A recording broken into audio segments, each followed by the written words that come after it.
హనుమకొండ జిల్లా ఐనవోలు మల్లికార్జున స్వామి బ్రహ్మోత్సవాలు ఘనంగా ప్రారంభమయ్యాయి. ఈ ఉత్సవాలు ఉగాది వరకు జరగనున్నాయి. మేడారం సమ్మక్క సారళమ్మ జాతర నేపథ్యంలో భక్తులు ముందుగా మల్లన్నను దర్శించుకొని మొక్కులు సమర్పించుకుంటారు. మల్లన్నను దర్శించుకోవడానికి భక్తులు కుటుంబ సభ్యులతో తరలొచ్చి మొక్కులు చెల్లించుకుంటారు. ఆలయ ప్రాంగణంలో భక్తులు బోనాలు చేసి ఎల్లమ్మ దేవతకు మొక్కులు చెల్లించుకుంటారు. భక్తులకు ఎటువంటి అసౌకర్యం కలిగించకుండా 100 సీసీ కెమెరాలతో 400 మంది పోలీస్ బందోబస్తుతో నిఘా ఏర్పాటు చేశారు.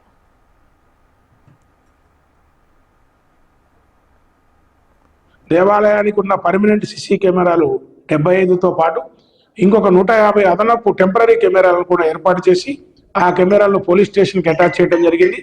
ఏ విధమైన ఇబ్బంది లేకుండా ప్రతిక్షణం దేవాలయానికి వచ్చే భక్తులందరూ కూడా సీసీ కెమెరాల పర్యవేక్షణలో ఉండటం జరుగుతుంది. అదేవిధంగా మొబైల్ టాయిలెట్లను కూడా క్యూ లైన్లో ఏర్పాటు చేసి ఉంచాం. గ్రేటర్ వరంగల్ నుంచి ఈ యొక్క మొబైల్ వెహికల్ టాయిలెట్ కూడా భక్తులకు ఈసారి అందుబాటులో రావడం జరుగుతుంది. భక్తులకు ఏ విధమైన ఇబ్బంది లేకుండా దేవాలయ సిబ్బంది అందరికీ ఒగ్గు పూజారులు, నాయి బ్రాహ్మణులు మరియు దేవస్థాన సిబ్బంది, అర్చకులు అందరికీ కూడా కఠినంగా నిబంధనలు జారీ చేస్తున్నాం. ఏ విధమైన ఇబ్బందులు ఉన్నా భక్తులు దేవస్థాన కార్యాలయంలో సంప్రదించవచ్చు. దేవస్థానం కమిటీ యొక్క ఆధ్వర్యంలో కూడా ఆ యొక్క ధర్మకర్తల మండలి కూడా ఒక్కొక్కరు ఒక్కొక్క విభాగానికి ఇన్ఛార్జిగా ఉంటారు. వారి యొక్క సహకారం కూడా అందరికీ భక్తులకు అందించబడుతుంది. మరియు ఈ యొక్క భక్తులకు మేడారం సమ్మక్క జాతర వెళ్లే ముందు ఇక్కడికి రావటం ఆనవాయితీ.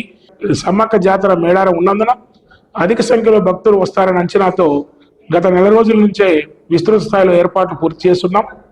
స్నానఘట్టాలు, అలాగే డ్రింకింగ్ వాటర్ కానీ శానిటేషన్ ఏ విధమైన ఇబ్బంది లేకుండా అన్ని ఏర్పాట్లు పూర్తి చేస్తున్నాం. భక్తులు పరిశుభ్రతకు ప్రాధాన్యత ఇస్తూ దేవాలయ ఆవరణను పరిశుభ్రంగా ఉంచుతూ ప్రశాంత వాతావరణంలో స్వామివారిని దర్శించుకొని ఆ యొక్క స్వామివారికి తమ కోరికలు మొక్కుబడులు చెల్లించుకొని శ్రీ మల్లన్న స్వామివారి కృపకు పాత్రలు కావాల్సిందిగా కోరుతున్నాం. దేవాలయానికి ఉన్న పర్మనెంట్